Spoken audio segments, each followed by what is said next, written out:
Olá, bem-vindos ao Portal AgroLink. E hoje nosso bate-papo é com o engenheiro agrônomo João Pedro Cuti Dias para discutir um tema de extrema relevância: o impacto do clima em doenças endêmicas no Brasil. Com o aumento das temperaturas, observamos um crescimento nos casos de doenças como a dengue. E hoje nós vamos explorar como esses eventos climáticos influenciam a disseminação dessas doenças e quais são as medidas que podem ser adotadas para mitigar esses efeitos. João, como você explica a relação entre o aumento da temperatura e o crescimento dos casos de doenças endêmicas, por exemplo, a dengue, em diferentes partes do mundo? Bom, nós estamos vendo o seguinte, um aumento da temperatura média do planeta acima de 1,4 graus Celsius, nós estamos chegando perto do 1,5, que era o risco de não poder dar a volta depois, não haver retorno no processo.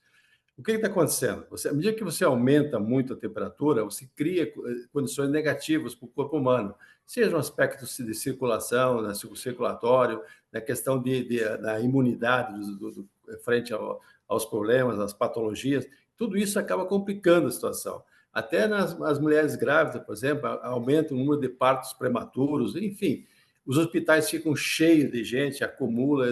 Nós temos um quadro extremamente preocupante. Vocês viveram no Rio Grande do Sul agora um problema seríssimo com as enchentes. Essas enchentes destruíram ou impactaram negativamente em todo o sistema de fornecimento de água e saneamento básico. O que acontece? O risco de doenças via a água contaminada, via a questão da falta de saneamento, tudo isso se amplifica. E isso está acontecendo no Brasil e no resto do mundo. Nós estamos vendo manchetes na imprensa que naquelas excursões religiosas que tem no Oriente Médio, tal, na Arábia e tal, morreram pessoas devido ao quê? Ao calor. Não conseguiram, não se hidrataram o suficiente, tiveram problema. E isso está acontecendo em outros países. Na Índia está acontecendo esse mesmo problema. Nos Estados Unidos, que é uma maior potência econômica, a formação de domos de calor. O que são domos de calor? São áreas de alta pressão que evitam que o calor se dissipe, se distribua, concentra numa região. E elas impedem a entrada das chamadas das frentes. Aqui nós estamos vivendo no Centro-Oeste um problema sério.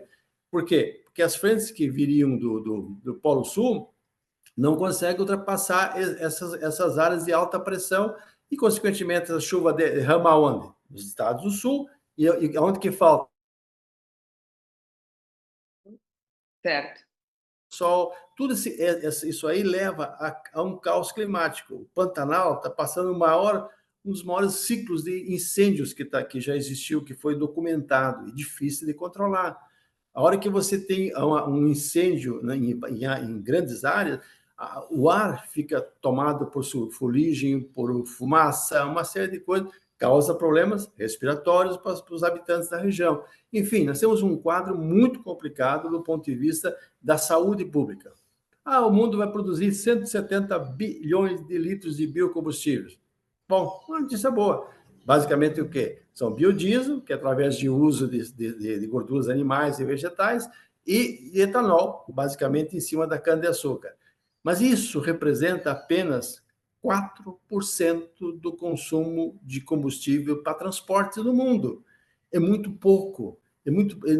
Nós vamos continuar aumentando as emissões de gases de efeito estufa. Aí vem a grande questão: o que fazer? Como é que vão fazer? Como é que vão segurar esse processo? Sempre nós estamos falando aqui da importância de você fazer as duas ações. Uma, diminuir as emissões de gases de efeito estufa. Não está acontecendo. Ao contrário, está aumentando. Segunda, sequestrar esse carbono que está na atmosfera. A natureza foi tão pródiga no passado, milhões de anos atrás, que ela pegou o carbono que tinha na atmosfera, as plantas desenvolveram um processo chamado fotossíntese, que é o melhor processo para transformar o carbono que está no ar em matéria orgânica, em tecido orgânico. As plantas conseguiram fazer isso. Só que hoje nós estamos jogando muito mais gases de efeito estufa e as plantas não conseguem fazer esse mesmo processo, em função de mudança do uso do solo, etc, etc. Porém, esse é um caminho que o setor, e aí eu falo como agrônomo, o trabalho nosso tem que ser no sentido de quê? De você estimular essa microbiota que tem no solo, Para quê? Para que ela sequestre esse carbono, transforme em tecido orgânico e mantenha no solo. Seria uma das maneiras. Porém, nós temos um caminho longo para fazer isso. O Brasil é um exemplo. Agora, nesse plano Safra que saiu essa semana, os recursos para financiamento, fala-se muito em custeio verde, porém é muito pouco ainda, não se tem parâmetros bem claros de como seria aplicado isso. Nós temos que amplificar isso aí, seria uma maneira de o setor rural brasileiro, mostrar ao mundo o que nós estamos fazendo. Aquilo que se fala, o mundo tem que fazer isso, isso, isso, o Brasil já faz isso há muito tempo. Poucos países do mundo fazem essa integração, lavoura, pecuária, floresta, nós fizemos. Imagina quantos bilhões de litros de óleo diesel nós poupamos usando o plantio direto. Mas bilhões de litros de óleo diesel. Isso viria para quê? Queimar esse óleo diesel iria para a atmosfera. E colocaria em xeque, inclusive, a questão de segurança do produtor rural, porque os custos de lavoura seriam tão grandes que ficaria difícil ele se manter no processo. Então, a ação humana ela tem que ser ampla.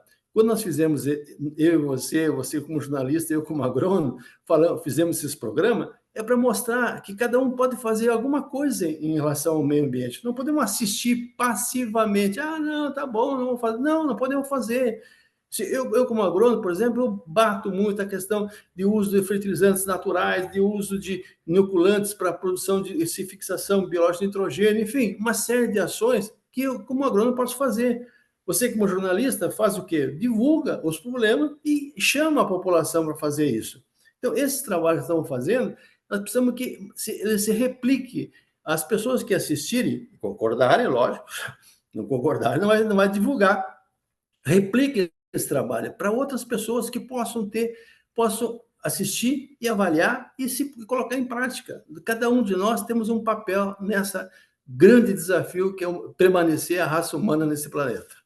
Certo, doutor Cuti, muito obrigada pela sua colaboração e principalmente participação aqui no nosso quadro de bate-papo sobre assuntos tão importantes como o meio ambiente e o clima. Inclusive, o senhor levantou uma questão muito importante que a nossa missão aqui é informar os nossos usuários, nossos parceiros, desse papel tão fundamental do agricultor. Valeu. Até uma Muito próxima. obrigada, nos encontramos na próxima semana com mais um assunto de relevância para o setor.